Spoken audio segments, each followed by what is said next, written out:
essa descrença tem a ver com, eu diria, os limites estruturais da democracia burguesa, liberal, representativa, na periferia do capitalismo, para não dizer no capitalismo em geral. Essas limitações fazem com que os movimentos dos trabalhadores, dos setores populares, dos mais pobres, dos jovens, das mulheres, dos negros, dos indígenas, dos LGBTs, enfim, de todos os setores explorados e oprimidos, de todos os setores dominados, eles encontram na sua movimentação social, na sua participação, desde a base da sociedade, na sua participação política, que não é regulada pelo Estado, sim, eles sempre encontram, mais cedo ou mais tarde, esses limites da democracia burguesa. No caso brasileiro, fortemente dada pelo paradigma da democracia representativa. Na verdade, as análises marxistas brasileiras sobre o golpe de 64, originalmente, elas apontam essa crise, esses limites, já por ocasião do golpe de 64. Hoje a gente tem uma vulgata, digamos assim, uma leitura vulgar dessa crise, que resultou no golpe de 64, como uma reação conservadora ao reformismo dos governos progressistas, né? Dos governos, no caso, o governo de Jango, na época, antes do Vargas. Né? Mas, na verdade, a análise marxista, seja da tradição trotskista brasileira, seja da tradição marxista acadêmica, dos intelectuais uspianos, criaram a teoria do populismo, mostrava que 64 foi a crise estrutural do populismo e que o golpe de 64 não é uma resposta apenas ao suposto reformismo dos trabalhistas, dos populistas.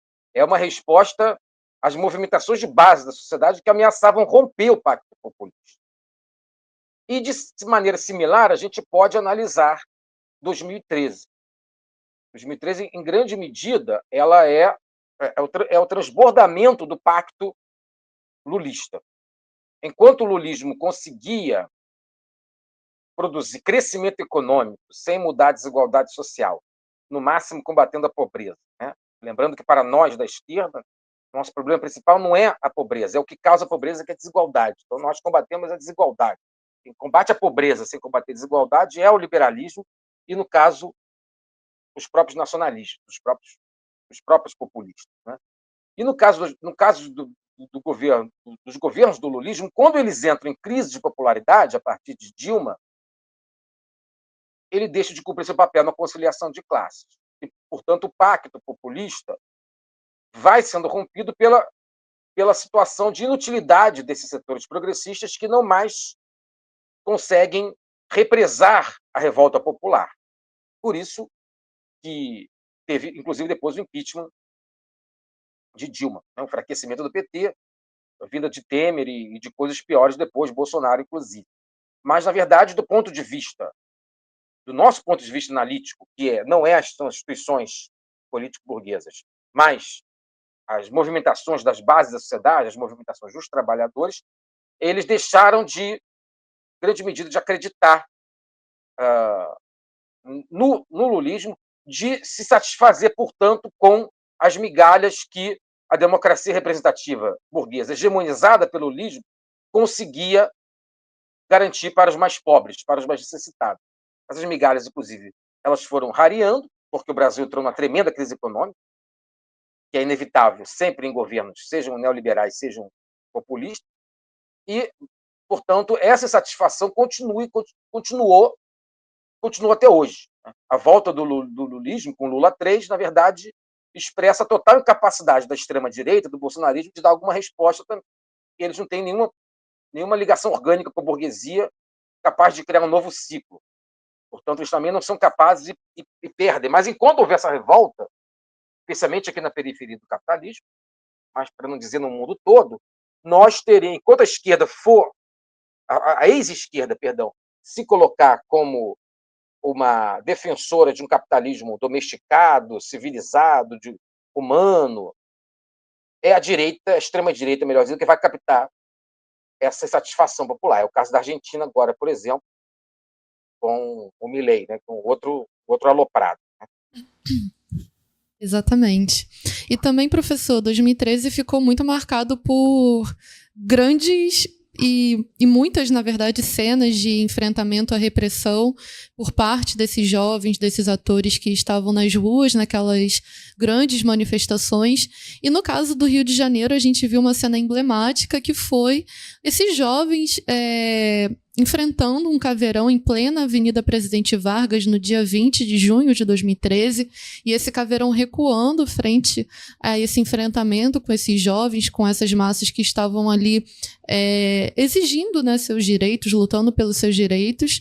E essa violência policial que a gente vê que é promovida sistematicamente por diferentes governos e no qual esses manifestantes resistiam pelo seu direito, seu justo direito de se manifestar, eles eram enquadrados enquanto vândalos, tanto pelo monopólio de imprensa e também sendo criminalizados pela base do governo, pelo próprio governo de Dilma Rousseff naquela época, e também e principalmente pela dita direita tradicional. E aí eu queria perguntar para você, na sua opinião, o que explica essa resposta tão violenta do governo de Dilma Rousseff a esses manifestantes? Essa resposta violenta, ela primeiro expressa esse caráter conservador do populismo, do lulismo e do progressismo em geral, que essa tradição consegue impor uma imagem de mudança social pacífica durante o tempo da bonança, mas no tempo da crise ela revela sua face eminentemente repressora, conservadora, porque se trata, ainda que com rosto progressista, de uma das facetas da gestão do capital, Uhum, um dos tipos de hegemonia política. Portanto, não deveria se estranhar. É que nós, de modo geral, a gente, com a cultura política brasileira dominante, ainda mais hoje com a polarização entre o lulismo e o bolsonarismo, essas dimensões mais profundas da sociedade ficam obscurecidas por toda a verborragia, por toda a performance de polarização política que a gente vê na política institucional e nas redes sociais, de um modo geral. Mas, na verdade, esses governos, do PT, no caso, do lulismo, foram governos extremamente repressores. É só a gente ver, por exemplo, a questão do encarceramento em massa no Brasil, uhum, que não se deu sob os governos neoliberais de Fernando Henrique Cardoso, se deu sob os governos progressistas de Lula e Dilma. Né? A explosão de encarceramento de jovens, negros, mulheres, encarceramento de mulheres é um absurdo. E, e enfim, pobres em geral, se dá sob um governo progressista. E se a gente for ver as pesquisas sobre violência, é algo muito interessante. Né? A violência aumenta, né? Ao contrário do que a gente imagina, o senso comum, a intuição, uma certa intuição popular imaginam, o crescimento econômico sobre os anos dos governos do PT foram acompanhados, a maior parte daquele período, pelo aumento da violência. Portanto, pelo aumento, inclusive, da violência policial. Se a gente for pegar as estatísticas de letalidade policial nos anos dos governos do PT, por exemplo, a letalidade policial aumenta contra os negros, uhum, mostrando como esses governos progressistas eles são compatíveis, por exemplo, com o racismo estrutural. Né? A letalidade contra brancos se manteve a mesma, apesar da violência aumentando, mas contra negros aumentou. Pequenos exemplos, poderia dar outros. Né? Tudo em grande medida em função também da guerra aos pobres, apresentada como guerra às drogas. Né? Esse foi um dos grandes motivos do encarceramento. Então, na verdade, em grande medida, o que houve de apoio à polícia nos governos do PT, concurso de direitos humanos, por exemplo, eram apenas para inglês ver, porque, na verdade, a função social da polícia não mudou e não tem como mudar na ordem capitalista.